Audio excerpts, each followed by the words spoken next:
विष्णोर्व्यस्ताः समस्ताः सकलगुणनिधिः सर्वदोषव्यपेतः पूर्णानन्दो व्ययो यो गुरुरपि परमश्चिन्तयेतं महान्तम् जन्माद्यस्य यतोऽन्वयादितरतश्चार्थेष्वभिज्ञस्वराट् तेने ब्रह्महृदायादिकवये मुह्यन्ति यं सूरयः तेजो वारिमृदां यथा विनिमयो यत्र त्रिसर्गो मृषा धाम्ना स्वेन सदा निरस्तकुहकं सत्यं परं धीमहि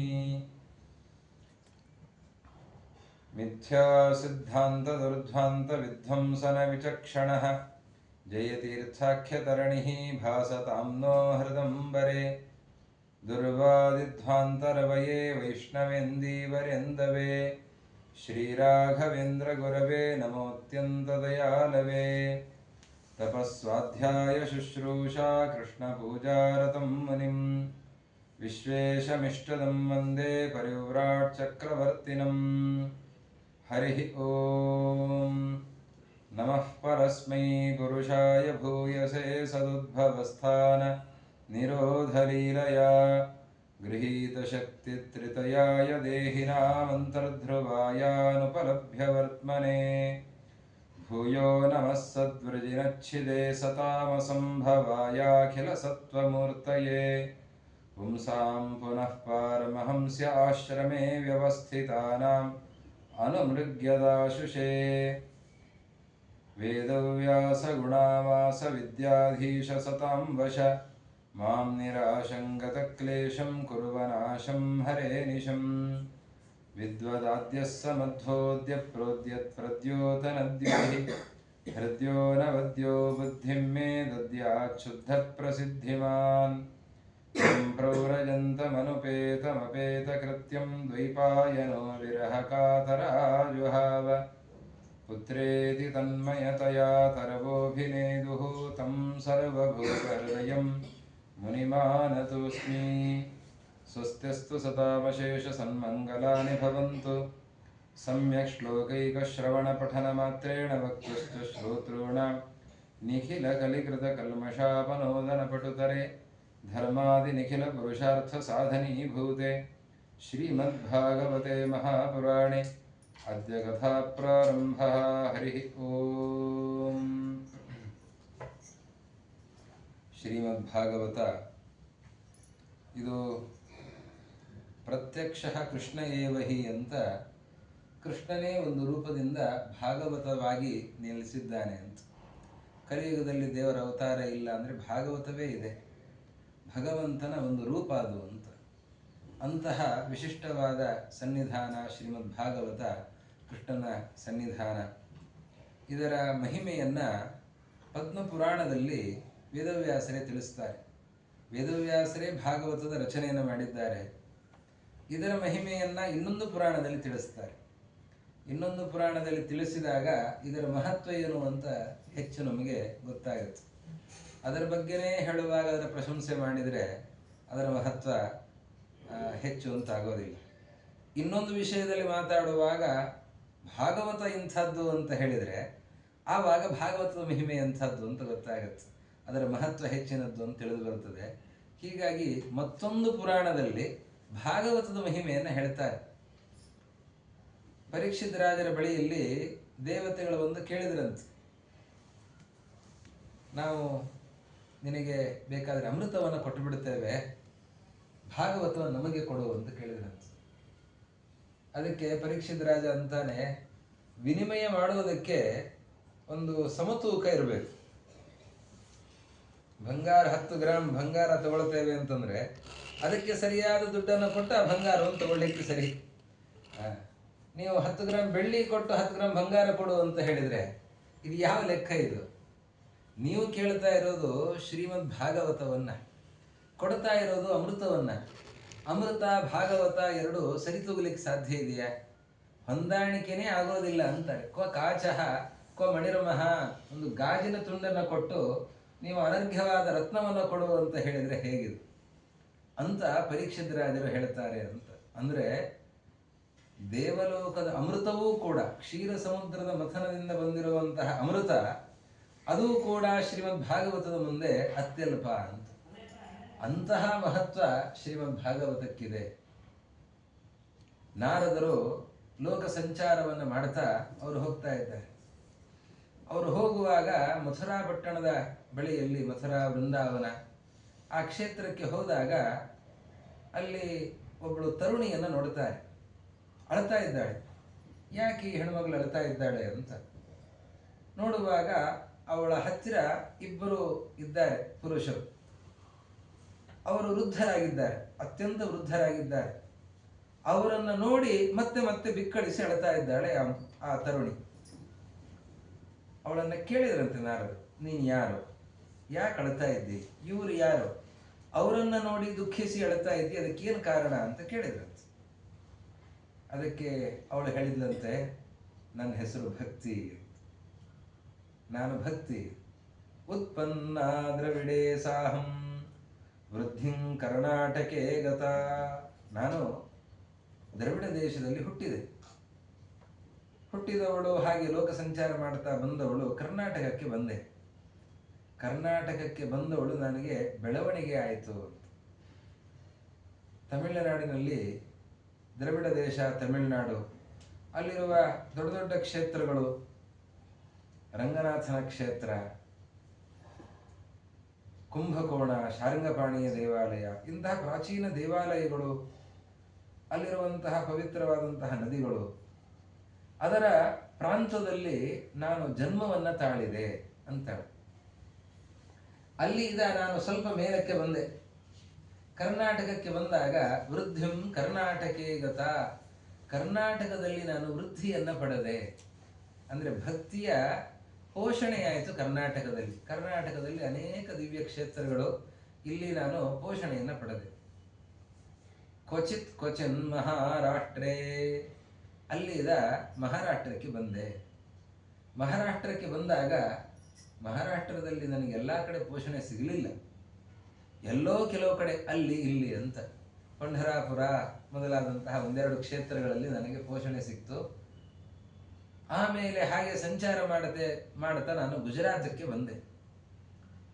ಗುರ್ಜರೆ ಜೀರ್ಣತಾಂಗತ, ಅಲ್ಲಿ ಬಂದಾಗ ನನಗೆ ಮುದಿತನ ಬಂದು ಹೋಯಿತು ಅಂತ ಹೇಳಿ ಗುಜರಾತಕ್ಕೆ ಬಂದಾಗ ನಾನು ಮುದುಕಿಯಾಗಿಬಿಟ್ಟೆ. ನನ್ನ ಜೊತೆಯಲ್ಲಿ ನನ್ನ ಮಕ್ಕಳಿಬ್ಬರಿದ್ದಾರೆ. ಇವನ ಹೆಸರು ಜ್ಞಾನ, ಇನ್ನೊಬ್ಬನ ಹೆಸರು ವಿರಕ್ತಿ ಅಂತ. ಒಬ್ಬನು ಜ್ಞಾನ, ಮತ್ತೊಬ್ಬನು ವೈರಾಗ್ಯ. ನಾನು ತಾಯಿ ಭಕ್ತಿ, ನನಗಿಬ್ಬರು ಮಕ್ಕಳು ಜ್ಞಾನ ಮತ್ತೆ ವೈರಾಗ್ಯ ಅಂತನ್ನುವ ಮಕ್ಕಳು. ಅವರು ಮುದುಕರಾಗಿಬಿಟ್ಟು ಗುಜರಾತಿಗೆ ಬಂದಾಗ ಅವರು ಮುದುಕರಾಗಿಬಿಟ್ಟಿದ್ದಾರೆ. ನಾನು ಮುದುಕಿಯಾದೆ, ಅವರು ಮುದುಕರಾಗಿದ್ದಾರೆ. ಅಲ್ಲಿಂದ ನಾನು ಮತ್ತೆ ಹೀಗೆ ಕಷ್ಟದಿಂದ ಸಂಚಾರ ಮಾಡ್ತಾ ಬಂದಾಗ ಈ ಮಥುರಾ ವೃಂದಾವನ ಕ್ಷೇತ್ರಗಳಿಗೆ ಬಂದಾಗ ನನಗೆ ತಾರುಣ್ಯ ಬಂತು. ಆದರೆ ನನ್ನ ಮಕ್ಕಳು ಇವತ್ತಿಗೂ ಮುದುಕರೇ ಆಗಿದ್ದಾರೆ. ನಾವು ಮಥುರಾ ವೃಂದಾವನ ಕ್ಷೇತ್ರಗಳನ್ನು ನೋಡ್ತೇವೆ, ಎಂಥ ಭಕ್ತಿ. ಇವತ್ತಿನ ಜನವು ಕೂಡ ಅಲ್ಲಿ ಕೃಷ್ಣ ಓಡಾಡಿದ ಭೂಮಿ, ಅಕ್ರೂರ ಇಲ್ಲಿ ಹೊರಳಾಡಿದ, ಅಲ್ಲಿ ಹೊರಳಾಡಿ ಮಣ್ಣಿನಲ್ಲಿ ಅಂತ ಹೇಳ್ತಾರೆ. ಅಲ್ಲಿಯ ಜನ ಹಾಗೆ ಭಕ್ತಿಯಿಂದ ಹೊರಳಾಡ್ತಾರೆ, ಕುಣಿತಾರೆ, ಆನಂದ ಪಡ್ತಾರೆ. ಭಕ್ತಿಯ ಅನುಭವ ಅಲ್ಲಿಯ ಜನರಿಗೆ ತುಂಬ ಚೆನ್ನಾಗಿದೆ, ಇವತ್ತಿಗೂ ನೋಡ್ತೇವೆ. ಆದರೆ ಏನೂ ಗೊತ್ತಿಲ್ಲ, ಜ್ಞಾನದ ಗಂಧವೇ ಇಲ್ಲ, ಎಷ್ಟು ತಿಳುವಳಿಕೆ ಕಮ್ಮಿ ಇದೆ ಅನ್ನೋದನ್ನು ನೋಡ್ತೇವೆ. ಜ್ಞಾನ ಕಡಿಮೆ, ವೈರಾಗ್ಯ ತುಂಬ ಕಡಿಮೆ. ಈ ಪರಿಸ್ಥಿತಿಯನ್ನು ನೋಡಿದಾಗ ನಾರದರಿಗೆ ಬಹಳ ಬೇಸರ ಆಯ್ತಂತೆ. ತ್ರಿಲೋಕ ಸಂಚಾರಿಗಳು, ಭಗವಂತನಿಗೆ ಅತ್ಯಂತ ಪ್ರಿಯರಾದಂಥವರು, ಹೇಗಾದರೂ ಮಾಡಿ ಜ್ಞಾನ ವೈರಾಗ್ಯಗಳನ್ನು ಉಜ್ವಲಗೊಳಿಸಬೇಕು ಅಂತ ಅಪೇಕ್ಷೆ ಮೂಡಿತವರಿಗೆ ಅವರು ಅದಕ್ಕೆ ಎಲ್ಲ ವೇದಗಳ ಪಾರಾಯಣವನ್ನು ಮಾಡಿದ್ರಂತೆ.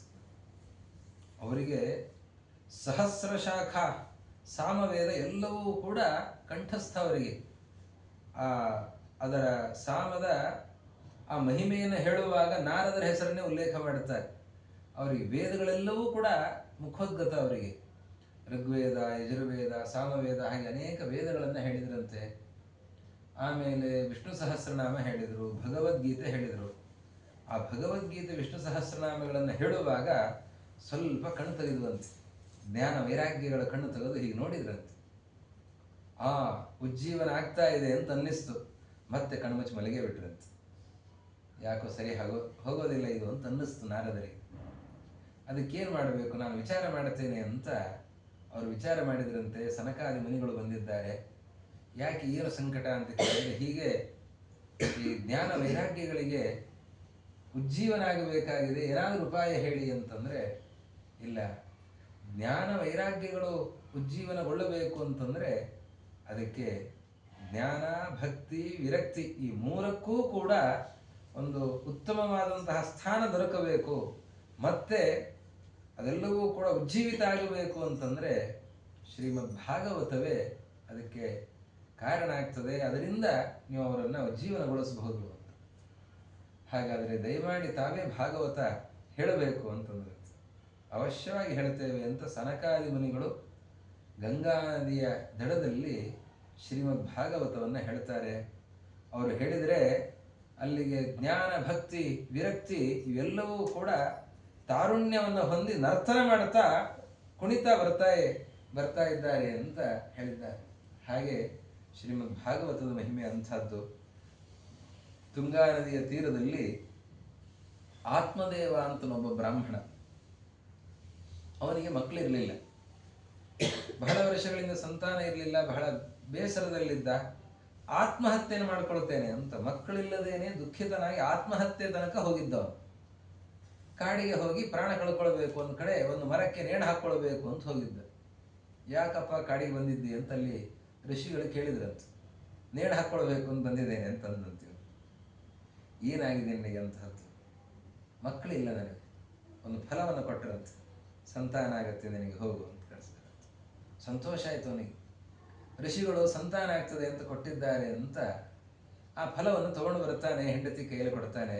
ಋಷಿಗಳು ಕೊಟ್ಟಿದ್ದಾರೆ, ಬಹಳ ಅನರ್ಘ್ಯವಾದಂತಹ ಫಲ ಇದು, ಈ ಫಲವನ್ನು ಸ್ವೀಕಾರ ಮಾಡು, ಗುರುಗಳ ಅನುಗ್ರಹದಿಂದ ನಮಗೆ ಯೋಗ್ಯವಾದ ಸಂತಾನ ಆಗ್ತದೆ ಅಂತ ಹೇಳಿದ್ರಂತೆ.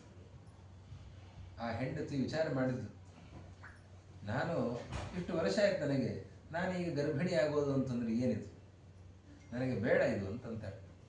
ನನಗೆ ಮಗು ಬೇಡ, ಗರ್ಭಧಾರಣೆ ಮಾಡಿ ನಾನು ದುಃಖಗಳನ್ನು, ನೋವನ್ನು ಅನುಭವಿಸೋದು ಬೇಡ. ಅನೇಕರ ಭಾವನೆ ಹಾಗಿರುತ್ತೆ. ಇವತ್ತಿನ ಕಾಲದಲ್ಲಿ ಅಂಥವರೆಲ್ಲ ಇದ್ದಾರೆ. ಅವಳಂತಾಳೆ, ಗರ್ಭಿಣಿಯಾಗುವುದು ದುಃಖಕರ, ಆಮೇಲೆ ಕೆಲಸಗಳಾಗೋದಿಲ್ಲ, ನಮ್ಗೆ ಅದು ಸೇರೋದಿಲ್ಲ, ಇದು ಸೇರೋದಿಲ್ಲ, ರುಚಿಸೋದಿಲ್ಲ, ವಾಂತಿ, ಮತ್ತೊಂದು, ಇಂತೆಲ್ಲ ತೊಂದರೆಗಳು, ಯಾಕೆ ಬೇಕಿದೆಲ್ಲ, ಬೇಡ.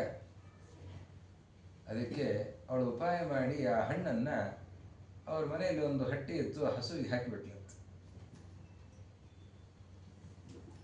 ಆದರೆ ಅವಳಿಗೆ ವಿಚಾರ ಬಂತು, ನಾನು ಹಸುವಿಗೇನೋ ಹಾಕಿದೆ, ಆ ಋಷಿಗಳು ಮಂತ್ರಪೂತವಾಗಿ ಕೊಟ್ಟಿರುವಂತಹ ಫಲ ಏನಿದೆ ಅದು ವ್ಯರ್ಥ ಆಗೋದಿಲ್ಲ, ಅದಕ್ಕೇನು ಮಾಡೋದು? ಅದಕ್ಕೆ ಗರ್ಭಿಣಿಯ ನಾಟಕ ಮಾಡಿದ್ಲಂತೆ. ಗರ್ಭಿಣಿ ಆಗಲಿಲ್ಲ, ಗರ್ಭಿಣಿಯ ನಾಟಕವನ್ನು ಮಾಡಿದ್ಲಂತೆ. ಆ ಹಸು ಅದು ಗರ್ಭಧಾರಣೆಯನ್ನು ಮಾಡಿದೆ. ಅದಕ್ಕೆ ಸರಿಯಾಗಿ ಕರು ಹುಟ್ಟಲಿಲ್ಲ, ಮಗು ಹುಟ್ಟಿದಂತೆ. ಅದರ ಮೊದಲು ಏನಾಗಿದೆ ಅಂತಂದ್ರೆ, ಇವಳಿಗೆ ಒಬ್ಬಳು ಸೋದರಿ, ತಂಗಿ, ಇವಳ ಹೆಸರು ಧುಂಧುಕಾರಿ ಅಂತ. ಧುಂಧುಲ ಅಂತ ಅವಳ ಹೆಸರು. ಅವಳು ನಾಟಕವನ್ನು ಮಾಡಿದ್ದಾಳೆ. ಆಮೇಲೆ ಅವಳಿಗೆ ಒಬ್ಬಳು ತಂಗಿ ಇದ್ದಾಳೆ. ಆ ತಂಗಿಯನ್ನ ಕರ್ಕೊಂಡ್ಬಂದಿದ್ದಾಳೆ. ಆ ತಂಗಿ ಗರ್ಭಿಣಿ ಆಗಿದ್ಲಂತೆ. ಅವಳ ಹತ್ರ ಹೇಳಿದ್ಲಂತೆ, ನೋಡು, ಹೀಗೆ ನಾನು ನಾಟಕ ಮಾಡ್ತಾ ಇದ್ದೇನೆ, ನನ್ನ ಹತ್ರ ದುಡ್ಡಿದೆ, ನಮ್ಮ ಯಜಮಾನ್ರ ಹತ್ರ ಬೇಕಾದಷ್ಟು ದುಡ್ಡಿದೆ, ನಿನಗೆ ಮಗು ಆದಾಗ ಆ ಮಗುವನ್ನು ನನಗೆ ಕೊಡು, ನಿನಗೆ ನಾನು ದುಡ್ಡು ಕೊಡ್ತೇನೆ ಅಂತ ಹೇಳಿದ್ದೆ. ಅವಳು ಮಗು ಹೋಗಿದೆ ಅಂತ ಹೇಳಿ ತನಗೆ ಹುಟ್ಟಿದ ಮಗುವನ್ನ ಇವಳಿಗೆ ಕೊಟ್ಲಂತೆ. ನನಗೆ ಹುಟ್ಟಿದ ಮಗುವಂತ ಇವಳು ತೋರಿಸ್ಕೊಂಡು, ಇದಾದ ಮೇಲೆ ಆ ಹಸುವಿನಿಂದ ಒಂದು ಮಗು ಹುಟ್ಟಿದ್ದು ಮಗು ಎಲ್ಲ ಮನುಷ್ಯನ ಆಕಾರವೇ ಇದೆ, ಕಿವಿಗಳು ಮಾತ್ರ ಸ್ವಲ್ಪ ಹಸುವಿನ ಕಿವಿಗಳಿದೆ. ಅದನ್ನು ನೋಡಿ ಆಶ್ಚರ್ಯ ಆಯಿತು. ಹಸುವಿನಂತೆ ಕಿವಿಯಿವೆ, ಆದ್ದರಿಂದಾಗಿ ಗೋಕರ್ಣ ಅಂತ ಅವನಿಗೆ ಹೆಸರಿಟ್ಟರು. ಇವನನ್ನ ಧುಂಧುಕಾರಿ ಅಂತ ಕರೆದಿದ್ದಾರೆ ಮಗನನ್ನ. ದೊಡ್ಡವನು ದುಂದುಕಾರಿ ಅಂತಾಗಿದ್ದಾರೆ. ಅವನು ಅತ್ಯಂತ ದುಷ್ಟನಾಗಿ ಬೆಳೆದಿದ್ದಾನೆ. ಅತ್ಯಂತ ದುಷ್ಟನಾಗಿ ಅವನು ಬೆಳೆದಿದ್ದಾನೆ. ಇವನು ಸಂಸ್ಕಾರವನ್ನ ಪಡ್ಕೊಂಡು ಗೋಕರ್ಣ ಒಳ್ಳೆ ವಿದ್ವಾಂಸನಾಗಿ ಬೆಳೀತಾ ಇದ್ದಾನೆ.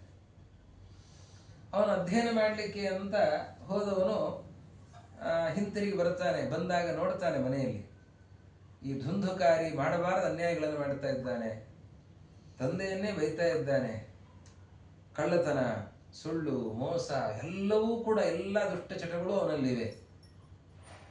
ಅವನನ್ನು ನೋಡಿ ದಿನನಿತ್ಯವೂ ಕೂಡ ತಂದೆಗೆ ಆತ್ಮದೇವನಿಗೆ ದುಃಖ ಆಗತ್ತೆ. ಅದಕ್ಕೆ ಗೋಕರ್ಣ ಅಂತಾನೆ ಅಪ್ಪನ ಹತ್ರ, ಯಾಕೆ ದುಃಖ ಮಾಡಿಕೊಳ್ತಾ ಇತ್ತು? ಮಗ ಹಾಳಾಗಿದ್ದಾನೆ ಅಂತ ನೀನು ದುಃಖವನ್ನು ಮಾಡಿಕೊಂಡ್ರೆ ಅದರಿಂದ ನಿನಗೆ ಸದ್ಗತಿ ಆಗ್ತದ? ನೀನು ದಿನವನ್ನ ಹಾಗೆ ಕಳೀತಾ ಇದ್ದಿ. ಅದರ ಬದಲಾಗಿ ನೀನು ಕಾಡಿಗೆ ಹೋಗು, ತಪಸ್ಸನ್ನು ಮಾಡು. ಏನು ಮಾಡಲಿ ನಾನು ಅಂತ ಹೇಳಿದ್ದಂತೆ. ಭಾಗವತ ಚಿಂತನೆ ಮಾಡು ಅಂತ ಹೇಳಿದ್ದಂತೆ. ಭಾಗವತದ ದಶಮಸ್ಕಂಧದ ಆವೃತ್ತಿಯನ್ನು ನಿರಂತರವಾಗಿ ಮಾಡ್ತಾ ಇದ್ದಂಥವನು ಆತ್ಮದೇವ. ತಂದೆ ಹೇಳಿದಂತೆ, ಮಗ ಹೇಳಿದಂತೆ ಆತ್ಮದೇವ ತಂದೆ ಎಲ್ಲ ಬಿಟ್ಟು ಕಾಡಿಗೆ ಹೊರಟೋದ. ಕಾಡಿಗೆ ಹೋದವನು ತಪಸ್ಸು. ಏನು ತಪಸ್ಸು ಅಂದರೆ ನಿರಂತರವಾಗಿ ಭಾಗವತ ದಶಮಸ್ಕಂಧದ ಆವೃತ್ತಿ, ಅದರದ್ದೇ ಚಿಂತನೆ ಮಾಡ್ತಾ ಇದ್ದಂತೆ. ಆ ಚಿಂತನೆ ಮಾಡೋದರಿಂದ ದಶಮಸ್ಯ ಪಾಠ, ದಶಮಸ್ಕಂಧದ ಆವೃತ್ತಿಯಿಂದ ಅವನು ಪರಮಾತ್ಮನ ಅಪರೋಕ್ಷವನ್ನು ಪಡೆದುಕೊಂಡು ಸದ್ಗತಿಯನ್ನು ಹೊಂದಿದ್ದಾನೆ ಅಂತ ಹೇಳಿದ್ದಾನೆ. ಇಲ್ಲಿ ಇವನು ಗೋಕರ್ಣ ಅವನು ತೀರ್ಥಯಾತ್ರೆಗೆ ಅಂತ ಅವನು ಹೋದ. ಮನೆಯಲ್ಲಿ ಆ ತಾಯಿ ಮತ್ತೆ ಮಗ ಇಬ್ಬರು ದುಷ್ಟರೇ. ಆದರೆ ತಾಯಿಗಿಂತ ಮಗ ಬಹಳ ದುಷ್ಟ. ಅವನು ಅನ್ಯಾಯ ಮಾಡ್ತಾ ಇದ್ದ. ತಾಯಿ ಹತ್ರ ಹಣ ಕೇಳ್ತಾ ಇದ್ದ, ಕೊಡಲಿಲ್ಲ ಅಂದರೆ ಹೊಡಿತಾ ಇದ್ದ. ಜೂಜಾಟಕ್ಕೆ, ಇನ್ನು ಮದ್ಯಪಾನಕ್ಕೆ, ಇಂತಹ ಎಲ್ಲ ದುಶ್ಚಟಗಳಿಗೂ ಕೂಡ ಒಳಗಾಗಿದ್ದ.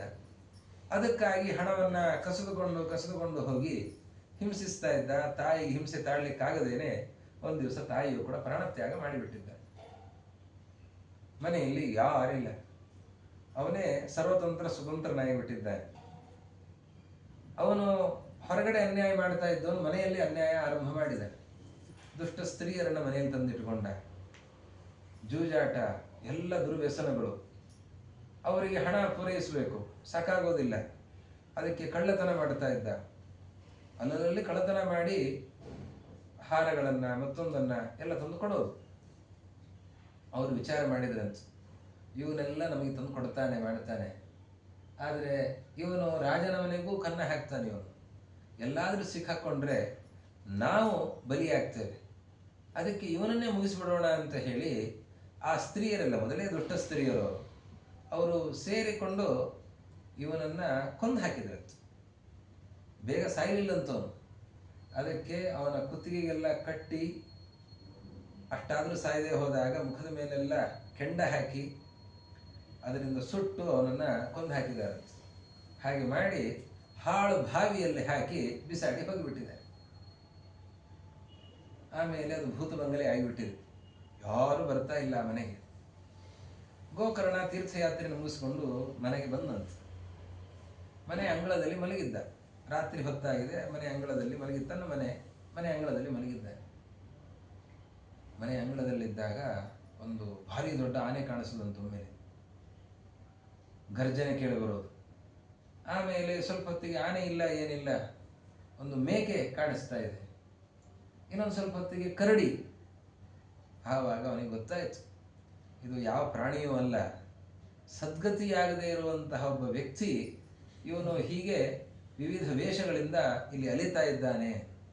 ಯಾರು ನೀನು ಅಂತ ಕೇಳಿದ್ನಂತೆ ಗೋಕರ್ಣ ಧೈರ್ಯದಲ್ಲಿ. ಇನ್ನೊಬ್ಬರು ಯಾರಾದರೂ ಆಗಿದ್ರೆ ಭಯಗೊಳ್ತಾ ಇದ್ರು. ಅವನು ಒಳ್ಳೆ ಜ್ಞಾನಿ. ಅವನಿಗೆ ಭಯ ಇಲ್ಲ. ಅವನು ಕೇಳಿದ್ನಂತೆ, ಯಾರು ನೀನು ಅಂತ. ಅವನಿಗೆ ಮಾತಾಡ್ಲಿಕ್ಕೆ ಆಗ್ತಾ ಇಲ್ಲ. ಆವಾಗ ಇವನು ಪ್ರೋಕ್ಷಣೆ ಮಾಡಿದ್ನಂತೆ. ಪ್ರೋಕ್ಷಣೆ ಮಾಡಿದಾಗ ಮಂತ್ರಪೂತವಾದ ಜಲ ಪ್ರೋಕ್ಷಣೆಯಿಂದ ಮಾತು ಬರುತ್ತದೆ. ಅವನು ಹೇಳ್ತಾನೆ, ನಾನು ನಿಮ್ಮ ಅಣ್ಣ ಧುಂದುಕಾರಿ. ನೀನು ಸಾಯ್ತಿ ಅಂತ ಗೊತ್ತಾಗಿ ನಾನು ಮೊದಲೇ ಅಲ್ಲೇ ಶ್ರಾದ್ದ ಮಾಡಿ ಬಂದಿದ್ದೇನಲ್ಲ, ಮತ್ತಿನ್ಯಾಕೆ ನಿನಗೆ ಸದ್ಗತಿ ಆಗಿಲ್ಲ ಅಂತ ಕೇಳಿದ್ನಂತೆ ಗೋಕರ್ಣ. ಅವನಂದಂತೆ, ಗಯಾ ಶ್ರಾದ್ದ ಶತೇನಾಪಿ. ನೀನು ಒಂದು ಸರ್ತಿ ಗಯಾ ಶ್ರಾದ್ದ ಅಲ್ಲ, 100 ಸರ್ತಿ ಗಯಾ ಶ್ರಾದ್ದ ಮಾಡಿದ್ರೆ ನಾನು ಉದ್ಧಾರ ಆಗ್ಲಿಕ್ಕೆ ಸಾಧ್ಯ ಇಲ್ಲ. ಅಷ್ಟು ಅನ್ಯಾಯ ಮಾಡಿಬಿಟ್ಟಿದ್ದೇನೆ ನಾನು, ಅಷ್ಟು ಮಾಡಬಾರದ ತಪ್ಪುಗಳನ್ನು ಮಾಡಿದ್ದೇನೆ. ದುರ್ಮರಣ ಬೇರೆ, ಅದರಲ್ಲಿ ದುರ್ಮರಣ, ಕೆಟ್ಟ ರೀತಿಯಲ್ಲಿ ಅಪಮೃತ್ಯು, ಅವರೆಲ್ಲ ಸೇರಿ ಅವರನ್ನು ಕೊಂದು ಹಾಕಿದ್ದಾರೆ. ಅದರಿಂದ ಪಿಶಾಚ ಜನ್ಮ ಬಂದಿದೆ. ನಾನು ಹೀಗೆ ಪಿಶಾಚಿಯಾಗಿ ಅಲಿತಾ ಇದ್ದೇನೆ, ಏನಾದರೂ ಮಾಡಿ ನಾನು ಉದ್ಧಾರ ಮಾಡು ಅಂತ ಕೇಳಿದ್ದಂತೆ. ಏನು ಮಾಡಬೇಕು ಇವನು ವಿಚಾರ ಮಾಡಿದ್ದಂತೆ.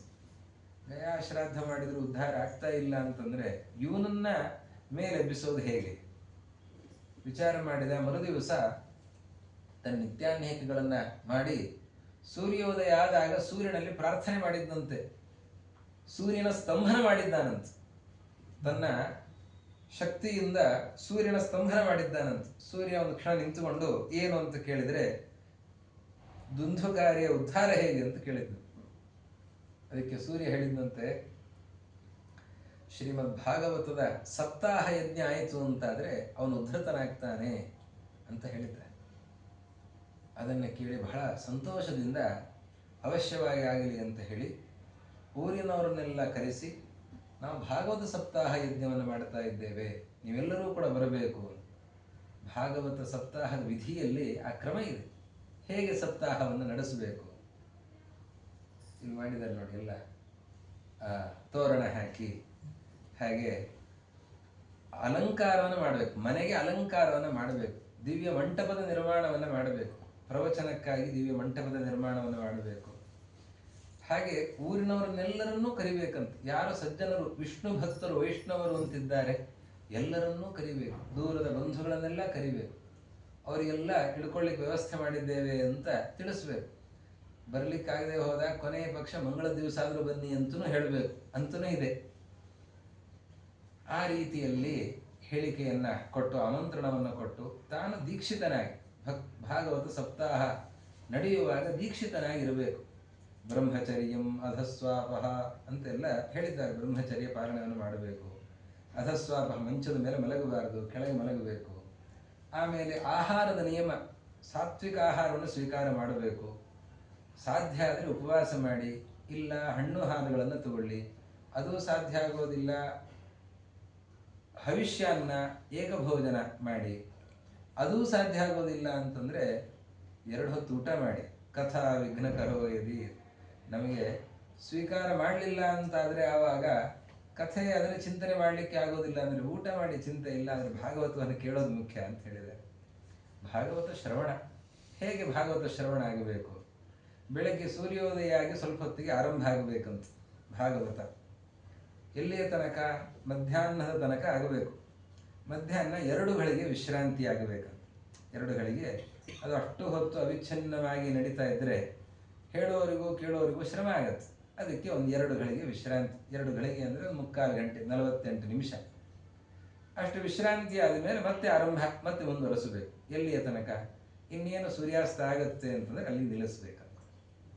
ಅಲ್ಲಿಯ ತನಕ ಭಾಗವತವನ್ನು ಹೇಳಬೇಕು ಅಂತ. ಹೀಗೆ ಭಾಗವತ ಈ ಕ್ರಮದಿಂದ 1 ವಾರ ನಡೆಸಿದರೆ ಸಪ್ತಾಹ ಕ್ರಮ, ಹೀಗೆ 1 ವಾರ ನಡೆಸಿದರೆ ಆವಾಗ ಭಾಗವತ ಚಿಂತನೆ ಆಗುತ್ತೆ. ಅದಕ್ಕೆ ಆಲೋಚನೆ ಮಾಡಿದ್ರು. ಹಾಗೆ ಮಾಡಲಿಕ್ಕಾಗಲ್ಲ, ಹೇಳೋರಿಗೂ ಕೊಡ್ಲಿಕ್ಕಾಗಲ್ಲ, ಕೇಳೋರಿಗೂ ಕೊಡ್ಲಿಕ್ಕಾಗಲ್ಲ. ಎಲ್ಲರಿಗೂ ಕೂಡ ಬೇರೆ ಬೇರೆ ಕೆಲಸಗಳು, ಮತ್ತೊಂದು ಅಷ್ಟು ಹೊತ್ತು ದೀರ್ಘಕಾಲ ಕೂತು ಶ್ರವಣ ಮಾಡೋದೇ ಕಷ್ಟ ಸಾಧ್ಯ. ಆ ದೃಷ್ಟಿಯಿಂದ ಆ ಹೊತ್ತು ನಮಗೆ ಸಿಗಬೇಕು. ಅದಕ್ಕೆ ದೀರ್ಘಕಾಲೀನ ಆಲೋಚನೆ, ದೀರ್ಘಕಾಲದಲ್ಲಿ ತಿಂಗಳಿಗೆ 3 ದಿವಸಗಳಂತೆ ಆ ರೀತಿಯಲ್ಲಿ 1 ವರ್ಷದ ತನಕವೂ ಕೂಡ, ತಂದೆಯವರ ವರ್ಷಾಂತಿಕ ಬರುವಲ್ಲಿಯ ತನಕವೂ ಕೂಡ ಈ ಚಿಂತನೆ ನಡೆಸಬೇಕು ಅಂತ ಒಳ್ಳೆಯ ಸಂಕಲ್ಪವನ್ನು ಮಾಡಿದ್ದಾರೆ. ಆ ರೀತಿಯಲ್ಲಿ ಇಬ್ಬರು, ಅವರಿಗೆ ಧರ್ಮಪತ್ನಿಯವರ ಸಲಹೆ ಅವರದ್ದು, ಹೀಗಾಗಿ ಒಳ್ಳೆಯ ಸತ್ಸಂಕಲ್ಪವನ್ನು ಮಾಡಿದ್ದಾರೆ. ಗೋಕರ್ಣ ಅವತ್ತು ಸಂಕಲ್ಪವನ್ನು ಮಾಡಿದ್ದಂತೆ, ಧುಂಧುಕಾರಿ ಉದ್ಧಾರ ಆಗಬೇಕು, ಅದಕ್ಕೆ ಭಾಗವತ ಶ್ರವಣ ಆಗಬೇಕು, ಈ ಕ್ರಮದಲ್ಲಿ ಭಾಗವತ ನಡೀತದೆ, ಎಲ್ಲರೂ ಕೂಡ ಬರಬೇಕು ಅಂತ ಹೇಳಿದ್ದಾನೆ. ಊರಿನವರೆಲ್ಲ ಬಂದಿದ್ದಾರೆ. ಭಾಗವತ ಸಪ್ತಾಹ ಆರಂಭ ಆಗಿದೆ. ಹಾಗೆ ಸಪ್ತಾಹ ನಡೀತಾ ಇದೆ. ಒಂದು ಬಿದಿರಿನ ಕಂಬದಲ್ಲಿ ಬಂದು ಸೇರ್ಕೊಂಡಿದ್ದಾನಂತ ಧುಂಧುಕಾರಿ. ಪಿಶಾಚ ಎಲ್ಲಿ ಬಂದಿರಬೇಕು, ಅದಕ್ಕೆ ಒಂದು ಬಿದಿರಿನ ಕಂಬದಲ್ಲಿ ಬಂದು ಸೇರ್ಕೊಂಡಿದ್ದಾನೆ. ಅದಕ್ಕೆ 7 ಗಂಟಿತ್ತಂತೆ ಆ ಕಂಬಕ್ಕೆ. ಅವನು ಬಂದು ಸೇರ್ಕೊಂಡಿದ್ದಾನೆ. ಅದು ಒಂದು ದಿವಸ ಆದಾಗ 1 ಗಂಟು ಸೀಳುತ್ತಿತ್ತಂತೆ. ಪ್ರಥಮ ಗ್ರಂಥಿ ಭೇದನಂ, ಒಂದು ದಿವಸಕ್ಕೆ 1 ಗಂಟೆ ಸೀಳಿತಂತೆ. ದ್ವಿತೀಯೇ ಹನಿ, 2ನೇ ದಿವಸಕ್ಕೆ 2ನೇ ಗಂಟೆ ಸೀಳಿದೆ. ಹಾಗೆ ಏನೋ ಶಬ್ದ ಆಗ್ತಾ ಇದೆ ಅಂತ ಜನರಿಗೆ ಏನು ಅಂತ ಕಲ್ಪನೆ ಇಲ್ಲ. ಯಾವಾಗ ಸಪ್ತಾಹ ಮುಗೀತು, 7ನೇ ದಿವಸ ಆಯಿತು, ಕೊನೆಯ ದಿವಸ ಆ ಬಿದಿರು ಸೀಳಿ ಹೋಯಿತು, ಪೂರ್ಣವಾಗಿ ಭಿನ್ನವಾಗಿದೆ. ದಿವ್ಯ ಪುರುಷ ಬಂದಿದ್ದಾನೆ, ದೇವಲೋಕದಿಂದ ವಿಮಾನ ಬಂದಿದೆ, ದೇವಪುರುಷರು ಬಂದಿದ್ದಾರೆ. ಬಂದು ಆ ಧುಂಧುಕಾರಿ ಅವನು ದಿವ್ಯ ರೂಪವನ್ನು ಸ್ವೀಕಾರ ಮಾಡಿದ್ದಾನೆ. ದೇವಪುರುಷರು ಅವನನ್ನು ಕರೆದುಕೊಂಡು ಹೋಗಬೇಕು ಅಂತ ಬಂದರೆ, 1 ನಿಮಿಷ ನಾನು ಬರ್ತೇನೆ ಅಂತ ಹೇಳಿ ಆ ದಿವ್ಯ ಪುರುಷಧಾರಿಯಾದಂತಹ ಧುಂಧುಕಾರಿ ಬಂದು ಗೋಕರ್ಣನಿಗೆ ಸಾಷ್ಟಾಂಗ ನಮಸ್ಕಾರ ಮಾಡಿ, ನನ್ನ ಉದ್ಧಾರ ಮಾಡಿದ್ದೀನಿ, ಇಂತಹ ಪಾಪಿಷ್ಠನಾದ ನನ್ನನ್ನು ಉದ್ಧಾರ ಮಾಡಿದ್ದೆ ನೀನು ಅಂತ ಹೇಳಿ ಅವನು ನಮಸ್ಕಾರ ಮಾಡಿದ್ದಂತೆ. ಗೋಕರ್ಣ ಅವನಿಗೆ ಆಶೀರ್ವಾದವನ್ನು ಮಾಡಿದ. ಅವನು ದೇವಲೋಕದ ವಿಮಾನವನ್ನು ಏರಿ ಹೊರಟಂತೆ. ಊರಿನವರೆಲ್ಲ ಕೇಳಿದ್ರಂತೆ, ಅಲ್ಲ, ಭಾಗವತವನ್ನು ಕೇಳಿದರೆ ಸದ್ಗತಿ ಆಗ್ತದೆ ಅಂತ. ಅದಕ್ಕೆ ಅವನಿಗೆ ಉದ್ಧಾರ ಆಯಿತು, ನಮಗೆ ಯಾಕೆ ಆಗಲಿಲ್ಲ? ಹಾಗಾದರೆ ನಾವು ಭಾಗವತ ಶ್ರವಣ ಮಾಡಿದ್ದೇವೆ, ಮತ್ತು ನೀವು ಭಾಗವತವನ್ನು ಹೇಳಿದ್ದೀರಿ, ನಿಮಗಾದರೂ ಆಗಬೇಕಾಗಿತ್ತಲ್ಲ, ನಿಮಗಾಗಬೇಕಿತ್ತು, ನಮಗಾಗಬೇಕಾಗಿತ್ತು, ಯಾಕಿನ್ನೂ ನಮಗಾಗಲಿಲ್ಲ? ಧುಂಧುಕಾರಿಗೆ ಮಾತ್ರ ಯಾಕೆ ಸದ್ಗತಿ ಆಗ್ತಾ ಇದೆ ಅಂತ. ಅವಶ್ಯವಾಗಿ ಆಗತ್ತೆ. ಯಾವ ರೀತಿಯಲ್ಲಿ ಶ್ರವಣವನ್ನು ಮಾಡಬೇಕೋ ಹಾಗೆ ಅವನು ಶ್ರವಣ ಮಾಡಿದ್ದಾನೆ. ಅವನು ಶ್ರವಣ ಮಾಡಿದಂತೆ ಉಳಿದವರು ಯಾರು ಶ್ರವಣ ಮಾಡಲಿಲ್ಲ. ಅದಕ್ಕೆ ಈ ಫಲ ಉಳಿದವರಿಗೆ ಸಿಕ್ಕಿಲ್ಲ ಅಂತಂದ. ಏನು ಮಾಡಬೇಕಾಗಾದ್ರೆ ಹೇಳಿ ಅಂತ ಕೇಳಿದಾಗ ಗೋಕರ್ಣ ಎಲ್ಲ ವಿಧಾನವನ್ನು ತಿಳಿಸಿದ್ದಾನೆ. ಆ ಕ್ರಮದಿಂದ ಶ್ರವಣವನ್ನು ಮಾಡುತ್ತೇವೆ ಅಂತ ಊರಿನ ಜನ ಎಲ್ಲ ಮತ್ತೊಮ್ಮೆ ಕುತ್ಕೊಂಡು ಶ್ರವಣ ಮಾಡಿದ್ರಂತೆ. ಇನ್ನೊಂದು ಸಪ್ತಾಹ ಆಯಿತು, ಭಾಗವತ ಸಪ್ತಾಹ, 2ನೇ ಬಾರಿ ಭಾಗವತ ಸಪ್ತಾಹ ಆಯಿತು. ಆವಾಗ ಕೊನೆಯಲ್ಲಿ ಊರಿನ ಜನ ಎಲ್ಲ ಬಹಳ ಶ್ರದ್ಧೆಯಿಂದ ಅದೇ ಕ್ರಮದಿಂದ ಶ್ರವಣವನ್ನು ಮಾಡಿದಾಗ ಪರಮಾತ್ಮನೇ ಬಂದಿದ್ದಾನಂತೆ. ಪ್ರಹ್ಲಾದರಾಜರು ತಾಳ ತಟ್ತಾ ಬರ್ತಾ ಇದ್ದಾರಂತೆ. ಅದೇ ರೀತಿಯಲ್ಲಿ ವೈಷ್ಣವೋತ್ತಮರು ಅಂತ ಯಾರೆಲ್ಲ ಇದ್ದಾರೆ, ಧ್ರುವರಾಜರು ಬರ್ತಾರೆ, ಸದ್ಭಕ್ತರು, ನಾರದರು, ಸನಕಾದಿಗಳು ಎಲ್ಲರೂ ಕೂಡ ಬರ್ತಾ ಇದ್ದಾರಂತೆ. ಪರಮಾತ್ಮ ಬಂದು ಆ ಗೋಕರ್ಣನನ್ನ ಅಭಿನಂದನೆ ಮಾಡಿ ಅವನನ್ನು ಆಲಿಂಗನ ಮಾಡಿಕೊಂಡು ಅವನನ್ನು ಗೋಲೋಕಕ್ಕೆ ಕರೆದುಕೊಂಡು ಹೋಗ್ತಾ ಇದ್ದಾನೆ, ತನ್ನ ಲೋಕಕ್ಕೆ ಕರೆದುಕೊಂಡು ಹೋಗ್ತಾ ಇದ್ದಾನೆ ಅಂತ ಹೇಳಿದ್ದಾರೆ. ಇಂತಹ ಮಹಾಫಲ ಶ್ರೀಮದ್ ಭಾಗವತಕ್ಕೆ ಇದೆ. ಈ ಭಾಗವತ ಶ್ರವಣವನ್ನು ಮಾಡಿದವರಿಗೆ ಉದ್ಧಾರ ಖಚಿತವಾದದ್ದು. ಕಲಿವಲ ಸಂಸ್ರತಿ ಕಾಲನೋಖಿಲೇಶೋ ಹರಿರಿತರತ್ರ ನ ಗೀಯತೆ ಹ್ಯಭೀಕ್ಷ್ಣಂ ಇಹತು ಪುನರ್ಭಗವಾನ ಶೇಷಮೂರ್ತಿ ಪರಿಪಠಿತೋನುಪದಂ ಕಥಾ ಪ್ರಸಂಗೈಃ. ಪರಮಾತ್ಮನ ಮಹಿಮೆಯನ್ನು ಹೇಳೋದಕ್ಕೆ ಅನೇಕ ಗ್ರಂಥಗಳಿವೆ. ಆ ಎಲ್ಲ ಗ್ರಂಥಗಳಿಗಿಂತ ಭಾಗವತದ ಮಹಿಮೆ ಏನು ಅಂತಂದರೆ, ಉಳಿದ ಎಲ್ಲ ಗ್ರಂಥಗಳಲ್ಲಿ ಭಗವಂತನ ಮಹಿಮೆಯನ್ನು ಹೇಳ್ತಾರೆ. ಉಳಿದ ಬೇರೆ ಬೇರೆ ವಿಷಯಗಳ ಪ್ರತಿಪಾದನೆಯೂ ಕೂಡ, ಧರ್ಮಾರ್ಥ ಕಾಮ ಮೋಕ್ಷಗಳ ನಿರೂಪಣೆಯನ್ನು ಕೂಡ ಬೇರೆ ಗ್ರಂಥಗಳು ಮಾಡ್ತವೆ. ಆದರೆ ಶ್ರೀಮದ್ ಭಾಗವತ ಹಾಗಲ್ಲ. ಶ್ರೀಮದ್ ಭಾಗವತದಲ್ಲಿ ಕೃಷ್ಣನ ಚರಿತ್ರೆಯನ್ನೇ ಪ್ರಧಾನವಾಗಿ ನಿರೂಪಣೆ ಮಾಡ್ತಾ ಇರೋದು. ಸಂಪೂರ್ಣವಾಗಿ ಆರಂಭದಿಂದ ಕೊನೆಯ ತನಕವೂ ಕೂಡ ಭಗವಂತನ ಚರಿತ್ರೆನೇ ಅಲ್ಲ. ಬೇರೆ ಬೇರೆ ಚರಿತ್ರೆ, ಪ್ರಹ್ಲಾದರಾಜರು, ಧ್ರುವರಾಜರು, ಮುಚುಕುಂದ ಅಂತ ಹೇಳಿ ಬೇರೆ ಬೇರೆಯವರ ಚರಿತ್ರೆ ಬರುತ್ತದಲ್ಲ, ಬೇರೆಯವರ ಚರಿತ್ರೆಯನ್ನು ಕೂಡ ನಿರೂಪಣೆ ಮಾಡುವುದು ಯಾಕೆ? ಪರಮಾತ್ಮನ ಮಹಿಮೆಯನ್ನು ಅರ್ಥ ಮಾಡಿಸುವುದಕ್ಕೋಸ್ಕರನೇ. ಆ ಸಂದರ್ಭದಲ್ಲೂ ಪರಮಾತ್ಮ ಸೇರಿಕೊಂಡಿದ್ದಾನೆ. ಹೀಗೆ ಎಲ್ಲ ಕಥೆಗಳಲ್ಲಿಯೂ ಕೂಡ ಪರಮಾತ್ಮ ಸೇರಿಕೊಂಡಿದ್ದಾನೆ. ಆ ರೀತಿಯಲ್ಲಿ ಆ ಪರಮಾತ್ಮನ ಮಹಿಮೆಯನ್ನು ಆರಂಭದಿಂದ ಕೊನೆಯ ತನಕವೂ ಕೂಡ ನಿರೂಪಣೆ ಮಾಡ್ತಾ ಇರುವ ಸಂಪೂರ್ಣವಾಗಿ ರಸವತ್ತಾದಂತಹ ಫಲ ಅದು ಶ್ರೀಮದ್ ಭಾಗವತ. ಅಂತಹ ಶ್ರೀಮದ್ ಭಾಗವತದ ಚಿಂತನೆಯಿಂದ ಪರಮಾತ್ಮನ ಪಾದಕಮಲಗಳಲ್ಲಿ ಅಚಲವಾದ ಭಕ್ತಿ ಅದು ಉಂಟಾಗ್ತದೆ. ಅಂತಹ ಮಹತ್ವ ಶ್ರೀಮದ್ ಭಾಗವತಕ್ಕೆ ಇದೆ. ಈ ದಿನಗಳಲ್ಲಿ ನಾವು ಯಥಾಶಕ್ತಿಯಾಗಿ ಇದರ ಚಿಂತನೆಯನ್ನು ಮಾಡೋಣ. ಆರಂಭದಲ್ಲಿ ನಿರ್ವಿಘ್ನವಾಗಿ ಆಗಲಿ, ಯಾವುದೇ ರೀತಿಯ ವಿಘ್ನಗಳು ಬರದಿರಲಿ ಅಂತ ಗಣಪತಿಯ ಪ್ರಾರ್ಥನೆಯನ್ನು ಮಾಡೋಣ. ಹಾಗೆಯೇ ಗಣಪತ್ಯಂತರ್ಗತ ವಿಶ್ವಂಭರರೂಪಿಯಾದ ಪರಮಾತ್ಮನನ್ನು ನಾವು ಪ್ರಾರ್ಥಿಸಿ, ಯಾವುದೇ ವಿಘ್ನಗಳು ಕೂಡ ಈ 12 ತಿಂಗಳುಗಳಲ್ಲಿ ಎಂದಿಗೂ ವಿಘ್ನ ಬರದಂತೆ ಇದರ ಚಿಂತನೆ ನಡೆಯಲಿ ಅಂತ ಪ್ರಾರ್ಥನೆಯನ್ನು ಮಾಡಿ, ನವಗ್ರಹ ದೇವತೆಗಳ ಪ್ರಾರ್ಥನೆಯನ್ನು ಮಾಡಿ, ಗಣಪತಯೇ ನಮಃ. ವಿಶ್ವಂಭರುಡು ಪರಮಾತ್ಮನೇ ನಮಃ, ನವಗ್ರಹ ದೇವತಾಭ್ಯೋ ನಮಃ. ಆ ಎಲ್ಲ ದೇವತೆಗಳು ಕೂಡ ಇದನ್ನು ನಿರ್ವಿಘ್ನವಾಗಿ ನಡೆಸಲಿ ಅಂತ ಪ್ರಾರ್ಥನೆಯನ್ನು ಮಾಡಿ, ವೇದವ್ಯಾಸ ದೇವರು, ಶುಕಾಚಾರ್ಯರು, ಈ ಭಾಗವತದ ನಿರೂಪಣೆಯನ್ನು ಮಾಡಿದಂತಹ ಶುಕಾಚಾರ್ಯರು, ಅವರ ಪ್ರಾರ್ಥನೆಯನ್ನು ಮಾಡೋಣ. ಪುರಾಣವನ್ನು ಹೇಳುವವರಲ್ಲಿ ಶುಕಾಚಾರ್ಯರ ಚಿಂತನೆಯನ್ನು ಮಾಡಬೇಕು ಅಂತ. ಹೇಳುವವರಿಗೆ ಎಷ್ಟು ಗೊತ್ತಿರುತ್ತದೆ, ಏನೆಲ್ಲ ಗೊತ್ತಿರೋದಿಲ್ಲ. ಆದರೆ ಏನು ಸಂಶಯಗಳಿರ್ತದೆ, ಈ ಸಂಶಯ ಪರಿಹಾರ ಆಗಬೇಕು ಅಂತ ಹೇಳುವಂತಹ ವ್ಯಕ್ತಿ ಅವರಲ್ಲಿ ಶುಕಾಚಾರ್ಯರ ಚಿಂತನೆ ಮಾಡಬೇಕು. ಅವರು ನಮ್ಮ ಸಂಶಯದ ಪರಿಹಾರವನ್ನು ಮಾಡಿ ಉತ್ತಮವಾದ ಜ್ಞಾನವನ್ನು ನೀಡಬೇಕು ಅಂತ. ಅದಕ್ಕೆ ಆರಂಭದಲ್ಲಿ ಆ ಶ್ಲೋಕವನ್ನು ಹೇಳಿತು, ಶುಕರೂಪ ಪ್ರಬೋಧಜ್ಞ ಅಂತ ಹೇಳಿ.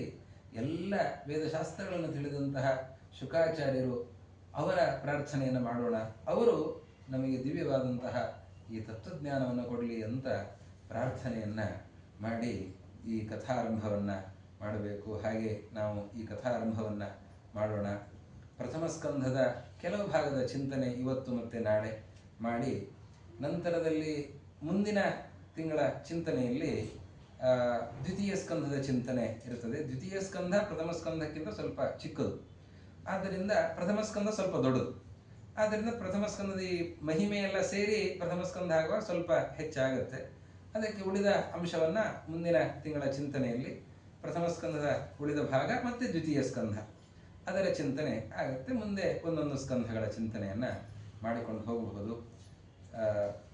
ಜನ್ಮಾದ್ಯಸ್ಯ ಯತೋನ್ಮಯಾದಿತರತಶ್ಚಾರ್ಥೇಷ್ವಭಿಜ್ಞಸ್ವರಾಟ್ ತೇನೇ ಬ್ರಹ್ಮ ಹೃದಯ ಆದಿಕವಯೇ ಮುಹ್ಯಂತಿ ಯಂ ಸೂರಯಃ ತೇಜೋ ವಾರಿಮೃದಾನ್ಯಥಾ ವಿನಿಮಯೋ ಯತ್ರ ತ್ರಿಸರ್ಗೋ ಮೃಷಾ ಧಾಮ್ನಾ ಸ್ವೇನ ಸದಾ ನಿರಸ್ತಕುಹಕಂ ಸತ್ಯಂ ಪರಂ ಧೀಮಹಿ. ದೇವರ ಧ್ಯಾನವನ್ನು ಮಾಡಬೇಕು, ದೇವರ ಚಿಂತನೆ. ನಮ್ಮ ಜೀವನದ ಸಾರವೇ ಅದಲ್ವ. ಮನುಷ್ಯನಾಗಿ ಹುಟ್ಟಿದ ಮೇಲೆ ಪಶು ಪಕ್ಷಿ ಅದಕ್ಕಿಲ್ಲದೆ ಇರುವ ಸೌಭಾಗ್ಯ ಅಂತಂದರೆ ಜ್ಞಾನವನ್ನು ಪಡೆಯುವ ಸೌಭಾಗ್ಯ. ಉತ್ತಮವಾದ ಜ್ಞಾನ ಬೇಕು ಅಂತಂದರೆ ತಿಳಿದಂತಹದ್ದು ಏನಿದೆ ಅದನ್ನು ಮನನ ಮಾಡಿ ಸ್ಪಷ್ಟಪಡಿಸಿಕೊಂಡು ಹಾಗೆ ಪರಮಾತ್ಮನ ಧ್ಯಾನವನ್ನು ಮಾಡೋದರಿಂದ ಪರಮಾತ್ಮ ಅನುಗ್ರಹ ಮಾಡಿ ತನ್ನ ಸಾಕ್ಷಾತ್ಕಾರವನ್ನು ನೀಡುತ್ತಾನೆ. ಅಂತಹ ದಿವ್ಯ ಸಾಕ್ಷಾತ್ಕಾರ ಆಗಬೇಕು, ಪರಮಾತ್ಮನ ಸಾಕ್ಷಾತ್ಕಾರ ಆಗಬೇಕು ಅಂತಂದರೆ ಅದರ ಸಾಧನ ರೂಪವಾಗಿ ನಾವು ಪರಮಾತ್ಮನ ಧ್ಯಾನವನ್ನು ಮಾಡಬೇಕು,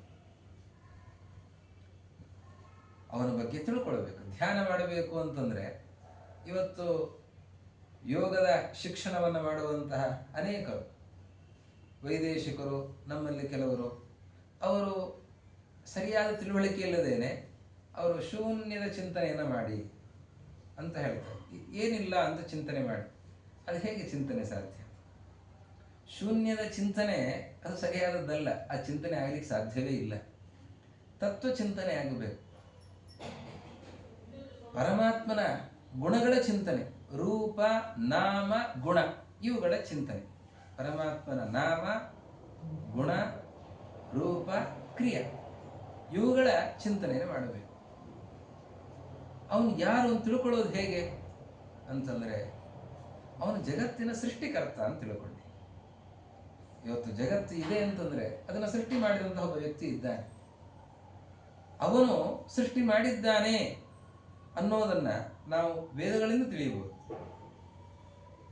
ಅಪೌರುಷೇಯವಾದಂತಹ ವೇದಗಳು, ಅದರ ರಚನೆಯನ್ನು ಯಾರೂ ಮಾಡಲಿಲ್ಲ. ಅಂತಹ ಅಪೌರುಷೇಯ ವೇದಗಳಿಂದ ಅವನ ಮಹಿಮೆಯನ್ನು ತಿಳಿಯಲಿಕ್ಕಾಗ್ತದೆ. ಹಾಗೆ ಯುಕ್ತಿಗಳಿಂದ ವಿಚಾರ ಮಾಡಿ ವಿಚಾರದಿಂದಲೂ ಅವನ ಮಹಿಮೆಯನ್ನು ತಿಳಿಯಲಿಕ್ಕೆ ಸಾಧ್ಯ ಆಗ್ತದೆ. ವಿಚಾರ ಮಾಡಿದಾಗ ಅದು ಗೊತ್ತಾಗುತ್ತೆ, ಇಂತಹ ಅದ್ಭುತವಾದ ಪ್ರಪಂಚ ಇದೆ. ಈ ಪ್ರಪಂಚದಿಂದ ಇಂತಹ ಪ್ರಪಂಚ ಇದೆ ಅಂದರೆ ಈ ಪ್ರಪಂಚದ ಹಿಂದೆ ಒಬ್ಬರಿದ್ದಾರೆ. ಇದಕ್ಕೆ ಅನೇಕ ಉದಾಹರಣೆಗಳನ್ನು ಹೇಳ್ತಾರೆ. ಮರದಿಂದ ಅನೇಕ ಹಣ್ಣುಗಳು ಬೀಳುತ್ತವೆ. ಒಂದೊಂದು ಹಣ್ಣುಗಳಲ್ಲಿ ಸಾಕಷ್ಟು ಬೀಜಗಳಿವೆ. ಆದರೆ ಕೆಲವು ಬೀಜಗಳಿಂದ ಮತ್ತೆ ಕೆಲವು ಮರಗಳು ಹುಟ್ಟುತ್ತವೆ, ಇನ್ನು ಕೆಲವು ಬೀಜಗಳಿಂದ ಮತ್ತೆ ಮರಗಳು ಹುಟ್ಟುವುದಿಲ್ಲ. ಯಾಕೆ? ಕೇವಲ ಪ್ರಕೃತಿಯ ಬಗ್ಗೆ ನಾವು ವಿಚಾರ ಮಾಡೋದಾದರೆ ಪ್ರಕೃತಿಯಲ್ಲಿ ಅಂತಹ ಸಾಮರ್ಥ್ಯ ಇದೆ, ಪ್ರಕೃತಿಯಿಂದಲೇ ಜಗತ್ತು ಆಗ್ತದೆ ಅಂತಹ ವಾದವೂ ಕೂಡ ಇದೆ, ಸಾಂಖ್ಯವಾದ. ಇವತ್ತು ಅನೇಕರು ಅಂತಹ ವಾದವನ್ನು ಮಂಡಿಸ್ತಾರೆ. ದೇವರು ಯಾಕೆ ಬೇಕು? ದೇವರಿಲ್ಲದೇನೆ ಜಗತ್ತಿದೆ. ಅಲ್ಲ, ದೇವರಿಲ್ಲದೆ ಜಗತ್ತು ಹೇಗಿರ್ಲಿಕ್ಕೆ ಸಾಧ್ಯ? ಅಂದರೆ ಗಾಳಿಗೆ ಬೀಸುವ ಸ್ವಭಾವ, ನೀರಿಗೆ ಹರಿಯುವ ಸ್ವಭಾವ, ಅದು ಪಾರದರ್ಶಕವಾಗಿರುತ್ತದೆ, ನೀರು ದ್ರವವಾಗಿರುತ್ತದೆ, ಒಂದೊಂದರಲ್ಲಿ ಒಂದೊಂದು ಸ್ವಭಾವ ಇದೆ. ಅದು ಶರೀರದ ಒಳಗೆ ಪ್ರವೇಶ ಮಾಡಿದಾಗ ಆಹಾರದ ಪಾಕಕ್ಕೆ, ಪಚನಕ್ಕೆ ಅದು ಅನುಕೂಲಕರವಾಗಿರುತ್ತದೆ.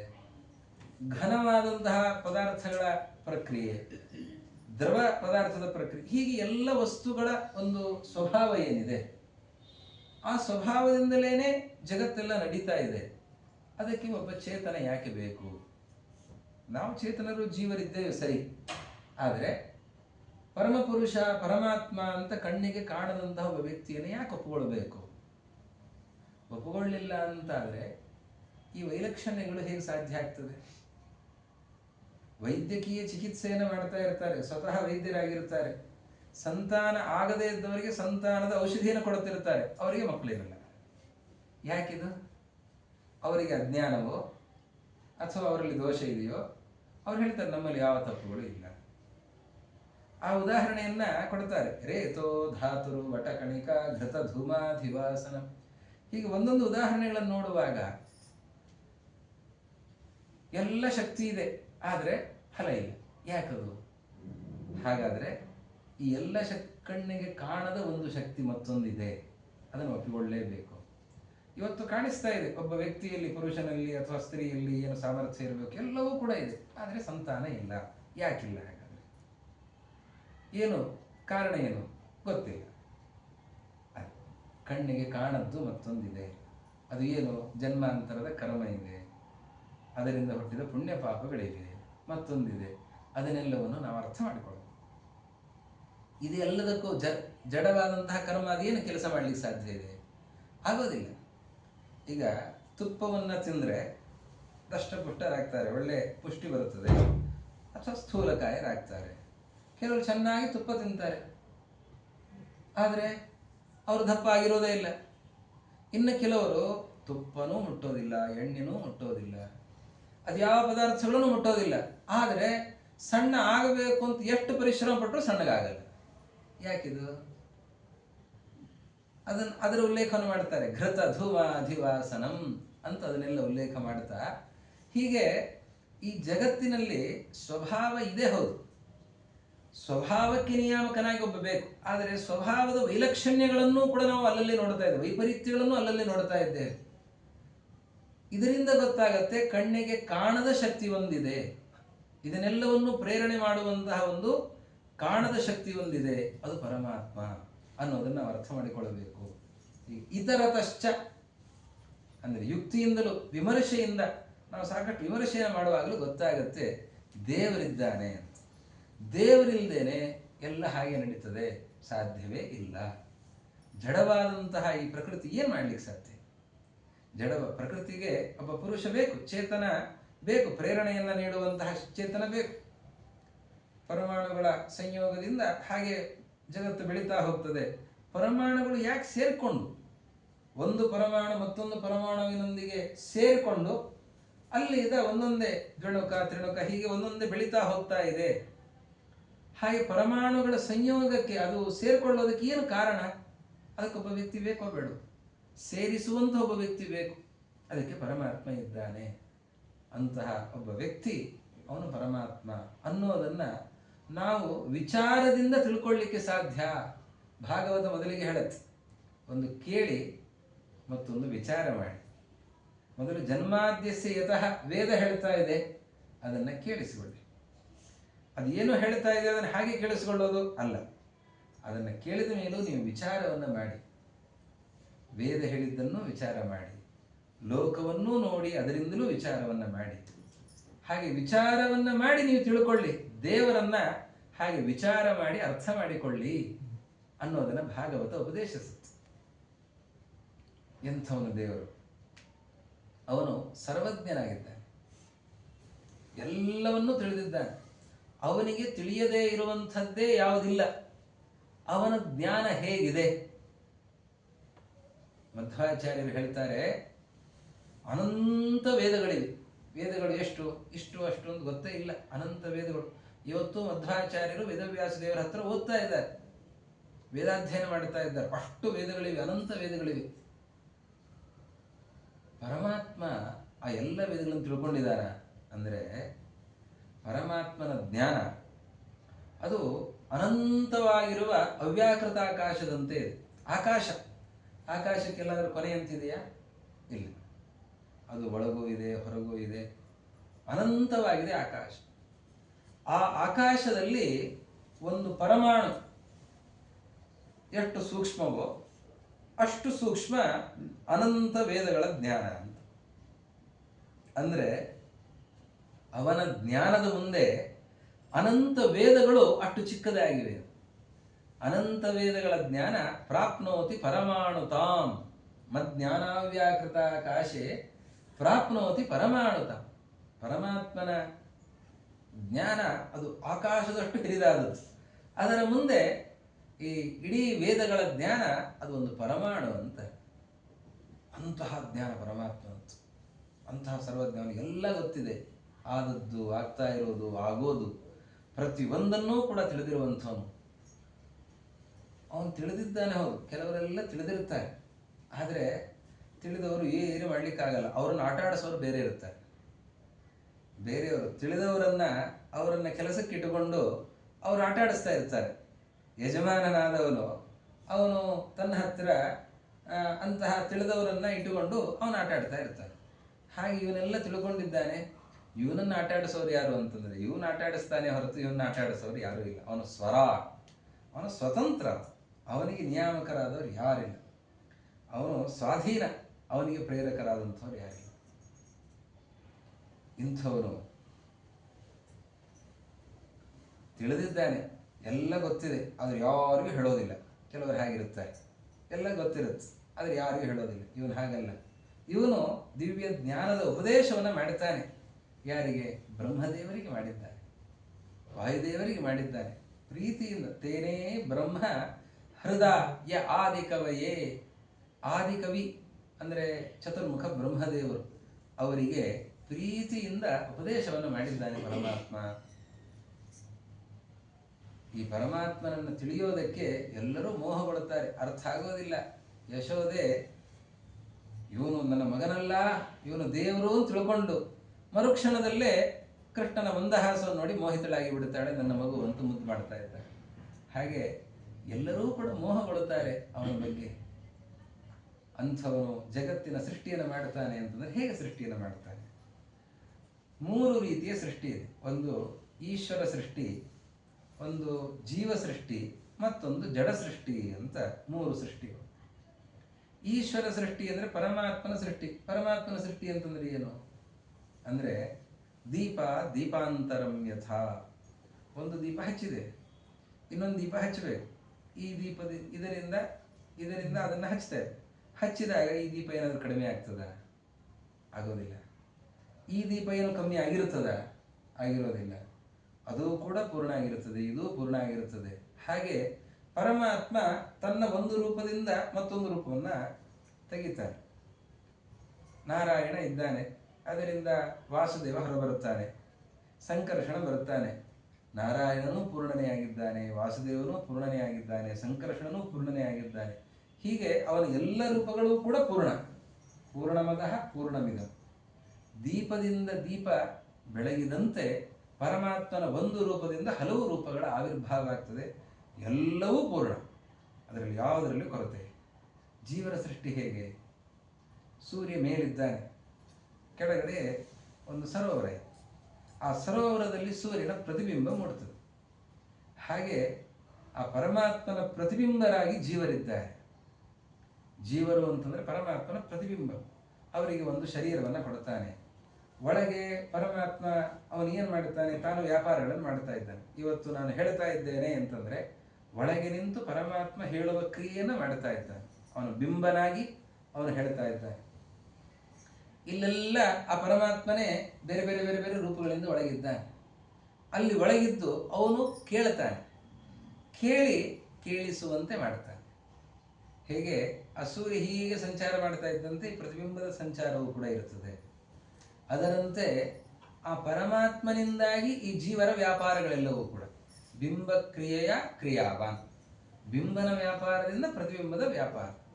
ಆ ರೀತಿಯಲ್ಲಿ ಜೀವನ ಸೃಷ್ಟಿ, ಅವರಿಗೆ ಶರೀರವನ್ನು ಕೊಡ್ತಾನೆ, ಅವನು ಒಳಗೆ ಪ್ರವೇಶ ಮಾಡ್ತಾನೆ, ಅವನು ಒಳಗೆ ನಿಂತು ವ್ಯಾಪಾರಗಳನ್ನು ಮಾಡ್ತಾನೆ, ಮಾಡಿಸ್ತಾ ಇದ್ದಾನೆ. ಈ ರೀತಿಯಲ್ಲಿ ಪರಮಾತ್ಮನ ವ್ಯಾಪಾರ.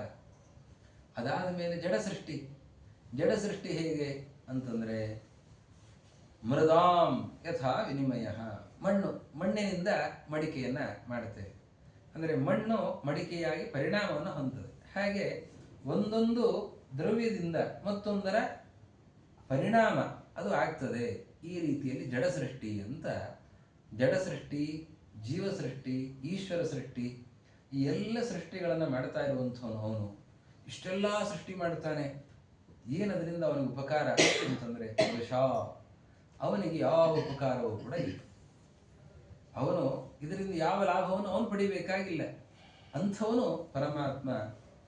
ಯತ್ರ ತ್ರಿಸರ್ಗ ಮೃಷ, ಅಂತಹ ಪರಮಾತ್ಮ, ಅವನಲ್ಲಿ ಮೋಸವೇ ಇಲ್ಲ. ನಿರಸ್ತ ಕುಹಕಂ, ಅತ್ಯಂತ ಸ್ವಚ್ಛನಾಗಿದ್ದಾನೆ, ಮೋಸ ಇಲ್ಲದಂಥವನು ಅಂತಹ ಪರಮಾತ್ಮ. ಈ ಭಾಗವತವನ್ನು ಕೇಳುವಾಗ, ಭಾಗವತದ ಅರ್ಥಾನುಸಂಧಾನ ಮಾಡುವಾಗ, ಭಾಗವತದ ಧರ್ಮಗಳ ಪಾಲನೆಯನ್ನು ಮಾಡುವಾಗ, ಭಾಗವತ ಧರ್ಮಗಳು ಅಂತ 30 ಧರ್ಮಗಳನ್ನು ಪ್ರಧಾನವಾಗಿ ಹೇಳಿದ್ದಾರೆ. 3 ಕಡೆ ಅದರ ಉಲ್ಲೇಖವನ್ನು ಮಾಡುತ್ತಾರೆ.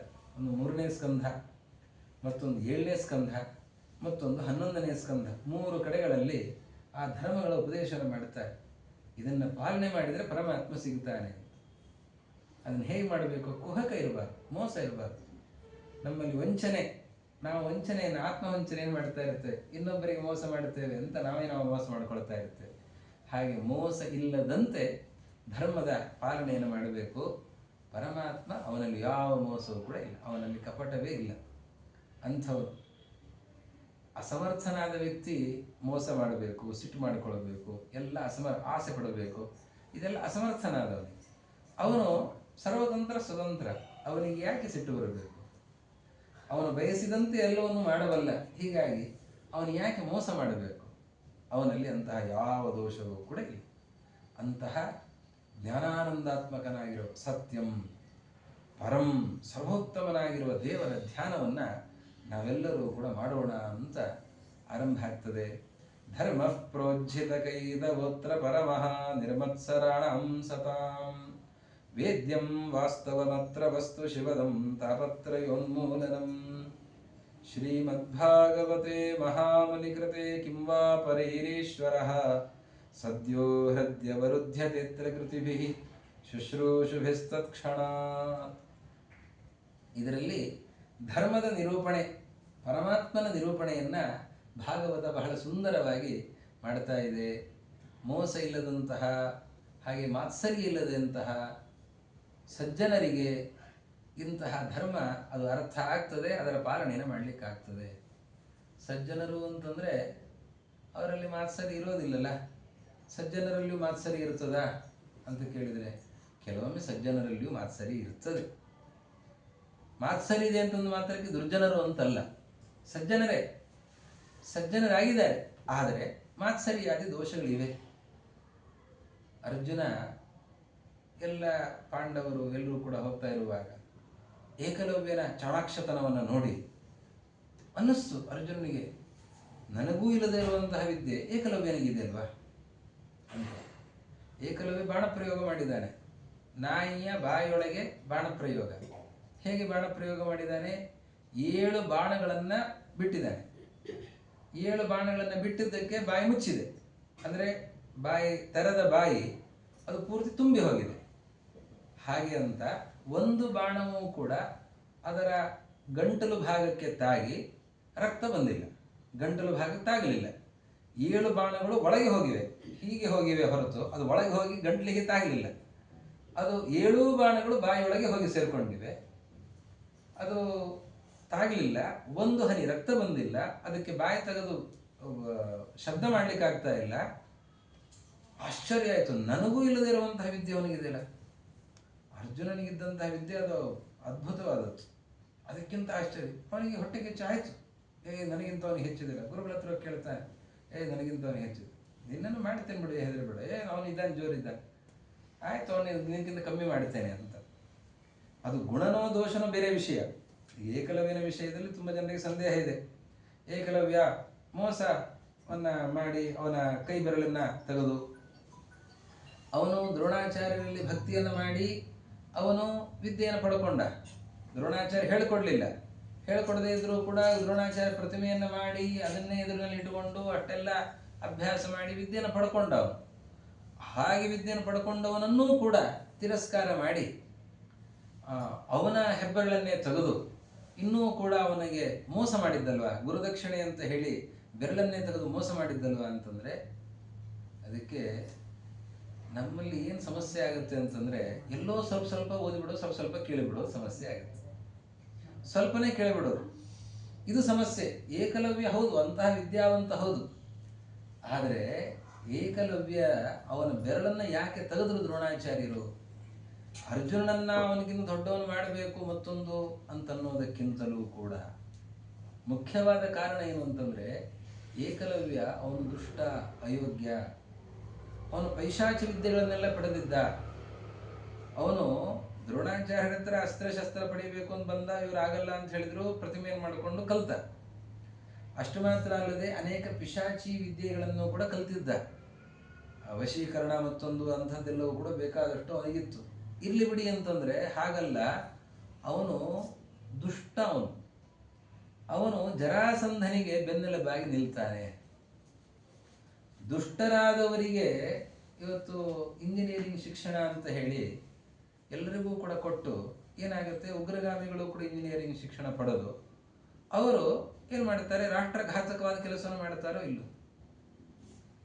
ಆದ್ರಿಂದ ವಿದ್ಯೆಯನ್ನು ಕೊಡುವಾಗ ಬಹಳ ಜಾಗರೂಕತೆಯಿಂದ ವಿದ್ಯೆಯನ್ನು ಕೊಡಬೇಕು. ಇವನು ಅದಕ್ಕೆ ಅರ್ಹನಾಗಿದ್ದಾನೋ ಇಲ್ಲ, ಇದರ ಸದ್ವಿನಿಯೋಗವನ್ನು ಮಾಡ್ತಾನೋ ದುರ್ವಿನಿಯೋಗವನ್ನು ಮಾಡ್ತಾನೋ ಅವನು ಅನ್ನೋದನ್ನು ನೋಡಬೇಕೋ ಬೇಡ, ಅದನ್ನೋದನ್ನು ಗಮನಿಸಿ. ದ್ರೋಣಾಚಾರ್ಯರಿಗೆ ಆ ಭಾವನೆ ಇದೆಯಾ? ದ್ರೋಣಾಚಾರ್ಯರು ಧೃಷ್ಟದ್ಯುಮ್ನಿಗೆ ವಿದ್ಯೆಯನ್ನು ಹೇಳಿಕೊಡ್ತಾರೆ. ಧೃಷ್ಟದ್ಯುಮ್ನ ಯಾರು? ಧೃಷ್ಟದ್ಯುಮ್ನ ಹುಟ್ಟಿದ್ದೇ ದ್ರೋಣಾಚಾರ್ಯರನ್ನ ಕೊಲ್ಲೋದಕ್ಕೆ. ಅವರಪ್ಪ ದ್ರುಪದ ರಾಜ ಸಂಕಲ್ಪ ಮಾಡ್ತಾನೆ, ಈ ಅರ್ಜುನನನ್ನ ಮದುವೆಯಾಗುವಂತಹ ಹೆಣ್ಣು ಬೇಕು, ದ್ರೋಣರನ್ನ ಕೊಲ್ಲುವಂತಹ ಮಗ ಬೇಕು, ಗಂಡು ಬೇಕು, ಅಂತಹ ಒಂದು ಹೆಣ್ಣು ಒಂದು ಗಂಡು ನನಗೆ ಮಕ್ಕಳಾಗಿ ಬರಬೇಕು ಅಂತ ಕೇಳ್ಕೊಳ್ತಾನೆ. ಯಾಜೋಪಯಾಜರು ಯಾಗವನ್ನು ಮಾಡಿಸಿ ಇಬ್ಬರು ಮಕ್ಕಳು ಹುಟ್ಟುತ್ತಾರೆ. ಒಬ್ಬಳು ದ್ರೌಪದಿ ದೇವಿ ಮತ್ತೆ ಧೃಷ್ಟದ್ಯುಮ್ನ ಯಾಗದಿಂದಲೇ ಬರ್ತಾರೆ. ಆ ಧೃಷ್ಟದ್ಯುಮ್ನ ಹುಟ್ಟಿದ್ದೇನೆ ದ್ರೋಣಾಚಾರ್ಯರನ್ನ ಕೊಲ್ಲೋದಕ್ಕೆ ಅನ್ನೋದು ದ್ರೋಣಾಚಾರ್ಯರಿಗೆ ಗೊತ್ತು. ಆ ಧೃಷ್ಟದ್ಯುಮ್ನ ದ್ರೋಣಾಚಾರ್ಯರ ಹತ್ರನೇ ಶಸ್ತ್ರಾಭ್ಯಾಸಕ್ಕೆ ಅಂತ ಬರ್ತಾನೆ. ಬಂದ್ರೆ ಬಾ ಹೇಳ್ಕೊಡ್ತೇನೆ ಅಂತಾರೆ. ಅಂದ್ರೆ ಈ ಧೃಷ್ಟದ್ಯುಮ್ನ ದುಷ್ಟ ಅಲ್ಲ, ತನ್ನ ಕೊಲ್ತಾನೆ ಹೌದು, ನನ್ನನ್ನು ಕೊಲ್ಲೋದು ಬೇರೆ, ಆದ್ರೆ ರಾಷ್ಟ್ರಘಾತಕವಾದ ಕೆಲಸವನ್ನು ಮಾಡೋನಲ್ಲ. ಇವನು ಒಳ್ಳೆ ವ್ಯಕ್ತಿ, ಇವನಿಗೆ ವಿದ್ಯೆಯನ್ನು ಹೇಳ್ಕೊಡೋಣ. ಏಕಲವ್ಯ ತನಗೇನು ಮಾಡಲ್ಲ, ಬಾರಿ ಭಕ್ತಿಯನ್ನು ಮಾಡ್ತಾನೆ. ಅವನು ಭಕ್ತಿಯನ್ನೇ ಮಾಡ್ತಾ ಇದ್ದಾನೆ. ಅವನು ಭಕ್ತಿಯನ್ನು ಮಾಡಿ ವಿದ್ಯಾಭ್ಯಾಸ ಮಾಡ್ತಾ ಇದ್ದಾನೆ, ಆದ್ರೆ ಅವನಿಗೆ ಹೇಳ್ಕೊಡಬಾರದು. ಅವನು ಭಕ್ತಿಯನ್ನು ಮಾಡ್ತಾನೋ ಅಥವಾ ದ್ವೇಷವನ್ನು ಮಾಡ್ತಾನೋ ಬೇರೆ ವಿಷಯ, ಆದ್ರೆ ಇವನು ರಾಷ್ಟ್ರಘಾತಕನೋ ರಾಷ್ಟ್ರಕ್ಕೆ ಹಿತಕಾರಿಯೋ ಅದು ಬೇಕಲ್ವಾ? ಇದು ಹೇಳ್ಕೊಡ್ತಾ ಇರೋದು ಕ್ಷಾತ್ರ ವಿದ್ಯೆಯನ್ನ, ಶಸ್ತ್ರವಿದ್ಯೆಯನ್ನ ರಾಷ್ಟ್ರ ರಕ್ಷಣೆ ಮಾಡುವಂಥವ್ರಿಗೆ ಹೇಳ್ಕೊಡ್ಬೇಕಾ, ಉಗ್ರಗಾಮಿಗಳಿಗೆ ಹೇಳ್ಕೊಡ್ಬೇಕು? ಇದನ್ನು ವಿಚಾರ ಮಾಡಬೇಕು. ಹಾಗೆ ಈ ಭಾಗವತ ಗ್ರಂಥ ಸಜ್ಜನರಾದವರಿಗೆ ದಕ್ತದೆ. ಅದರಲ್ಲೂ ಸಜ್ಜನರಾದಂಥವ್ರು ಯಾರು?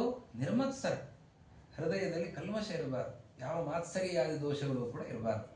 ಅಂತಹ ನಿಷ್ಕಲ್ಮಶ ಹೃದಯರಾದಂತಹ ಸಜ್ಜನರಿಗೆ ಈ ಭಾಗವತ ಇದು ಪ್ರಿಯವಾಗ್ತದೆ, ಅದು ದಕ್ಕತ್ತೆ ಅಂತ ಹೇಳ್ತಾರೆ. ಕೇಳೋದು ಬೇರೆ, ಅದು ದಕ್ಕೋದು ಬೇರೆ. ಅದು ಕೇಳಿದ ಮೇಲೆ ಅದು ಹೃದಯತ ಆಗಬೇಕಲ್ಲ, ಅದಾಗಬೇಕು ಅಂತಂದ್ರೆ ಅಂತಹ ಸದ್ಗುಣಗಳು ಇರಬೇಕು, ವಿಷ್ಣು ಭಕ್ತಿ ಇರಬೇಕು, ಅದರ ಜೊತೆಯಲ್ಲಿ ಸದ್ಗುಣಗಳು, ಒಳ್ಳೆಯ ಗುಣಗಳು, ಮಾತ್ಸರಿಯಾದ ದೋಷಗಳು ಇರಬಾರದು. ಅಂತಹ ಸಜ್ಜನರಿಗೆ ಈ ಭಾಗವತ ಅದು ಹಿಡಿಯತ್ತೆ ಅಂತ ಹೇಳ್ತಾ, ಈ ಭಾಗವತವನ್ನು ಕೇಳೋದ್ರಿಂದ ಏನಾಗತ್ತೆ? ಮೊದಲಿಗೆ ಈ ಭಾಗವತವನ್ನು ಕೇಳ್ತಾ ಇದ್ರೆ ಸದ್ಯೋ ಹೃದಯವರುದ್ಧತೆತ್ರ ಕೃತಿಭಿ, ದೇವರು ಬಂದು ಕೊಡ್ತಾನೆ. ಎಲ್ಲಿ? ಹೃದಯದಲ್ಲಿ ದೇವರು ಬಂದು ಕೊಡ್ತಾನೆ. ಸದ್ಯ ತತ್ಕ್ಷಣ ಅಂತಂತಾರೆ. ಸದ್ಯ ಅಂತಂದ್ರೆ ಏನು? ಕೂಡಲೇ ಭಾಗವತವನ್ನು ಕೇಳ್ತಾ ಇದ್ರೆ ಕೂಡಲೇ ದೇವರು ಬಂದು ಹೃದಯದಲ್ಲಿ ಕೊಡ್ತಾನೆ. ತತ್ಕ್ಷಣಾತ್ ಅಂತಂದ್ರೆ ಏನು? ಕೂಡಲೇ ಅಂತ ಅರ್ಥ. ಸದ್ಯ ಅಂತಲೂ ಹೇಳಿದ್ದಾರೆ, ತತ್ಕ್ಷಣಾತ್ ಅಂತಲೂ ಹೇಳಿದ್ದಾರೆ. ಯಾಕೆ ಹೇಳಿದ್ದನ್ನೇ ಪುನಃ ಪುನಃ ಹೇಳ್ತಾರೆ ಅಂದರೆ, ಭಕ್ತರು ಎಲ್ಲರೂ ಒಂದೇ ರೀತಿ ಇರಲ್ಲ. ಕೆಲವರ ಮನಸ್ಸಿನಲ್ಲಿ ಸ್ವಲ್ಪ ದೋಷ ಇರುತ್ತದೆ, ಕೆಲವರ ಹೃದಯ ಅತ್ಯಂತ ಪರಿಶುದ್ಧವೇ ಆಗಿರುತ್ತದೆ. ಯಾರ ಹೃದಯ ಅತ್ಯಂತ ಪರಿಶುದ್ಧವೇ ಆಗಿದೆ, ಮೊದಲೇ ವಿಷ್ಣು ಭಕ್ತರೇ ಆಗಿದ್ದಾರೆ, ಅಂತಹ ದೇವತೆಗಳು ಭಾಗವತವನ್ನು ಕೇಳಿದರೆ ಅವರಿಗೆ ತತ್ಕ್ಷಣಾತ್ ಒಂದು ಕ್ಷಣ ವಿಳಂಬವೂ ಕೂಡ ಇಲ್ಲ, ಕೂಡಲೇನೆ ಪರಮಾತ್ಮ ಬಂದು ಹೃದಯದಲ್ಲಿ ಕೂಡ್ತಾನಂತ. ಇನ್ನು ಸಜ್ಜನರಿದ್ದಾರೆ ಸ್ವಲ್ಪ ದೋಷ ಇದೆ, ಅದಕ್ಕೆ ಪರಮಾತ್ಮ ಏನು ಮಾಡ್ತಾನೆ, ಅವನು ಬರ್ತಾನೆ, ದೋಷ ಮಾರ್ಜನೆ ಆದ ಮೇಲೆ ಅವನ ಹೃದಯಕ್ಕೆ ಬರ್ತಾನೆ.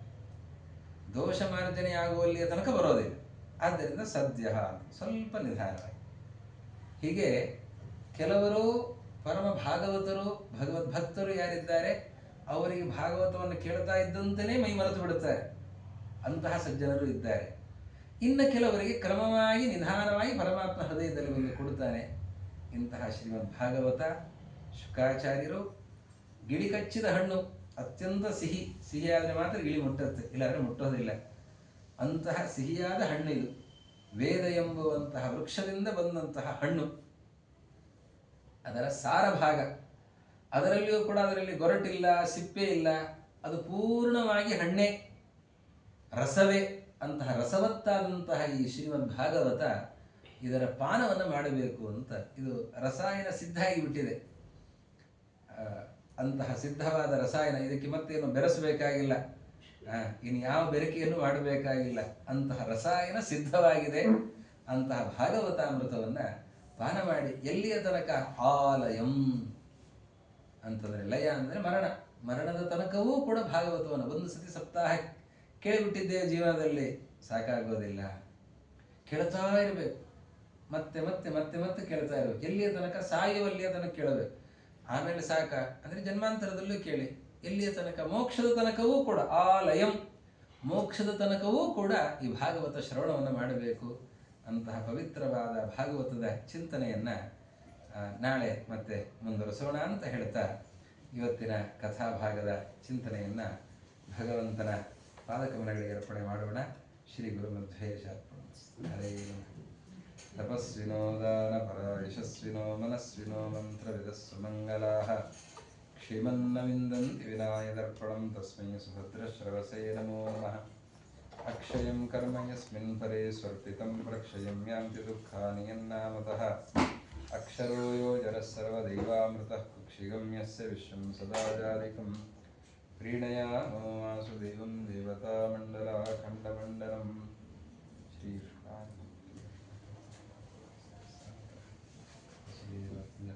ಶ್ರೀವತ್ಸವಿಗ್ರಹ ಶ್ರೀವತ್ಸವಸ್ತುಭದ್ರ ಯಶೋಧಾವತ್ಸಲೋ ಹರಿಃ ಚತುರ್ಭುಜಾತ್ಮಜಕ್ರಾಸಿಗದಾಶಂಖಾಚಿದಾಯತಃ ದೇವಕೀನಂದನಃ ಶ್ರೀಶೋನಂದಗೋಪಪ್ರಿಯಾತ್ಮಜಃ ಯಮುನಾಯಕ ಸಂಹಾರಿ ಗುರುಭದ್ರಪ್ರಿಯಾಂಜಃ ಭೂತನಾ ಜೀವಿತಾಃ ಹರಿಶಕಟಾಸುರವನ್ಯಃ ನಂದೋರ್ಜನಾನಂದಃ. ಇದು ಕೊಡ್ಲಿಕ್ಕಿರೋದೆ.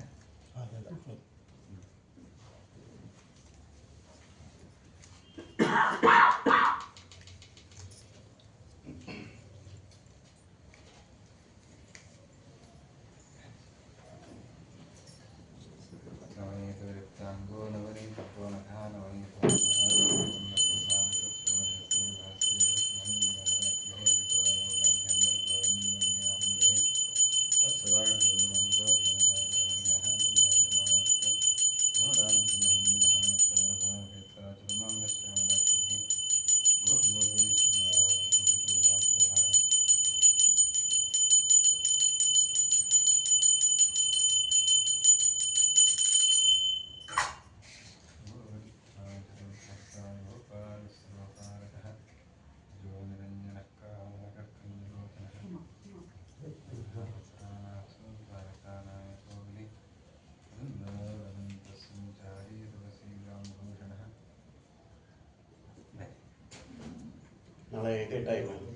ನಾಳೆ ಸ್ವಲ್ಪ ಬೇಗ ಬರ್ತೇನೆ. ಇವತ್ತು ಹೊರಡುವಾಗ ನಾವು ಮನೆಗೆ ಬಂದು ಹೀಗಾಗಿ ಒಂದು ಒಂದು ಅರ್ಧ ಗಂಟೆ ತಡ ಆಯ್ತು. ನಾಳೆ 5:15ಗೆ ಸರಿಯಾಗಿ ಬರ್ತೇನೆ.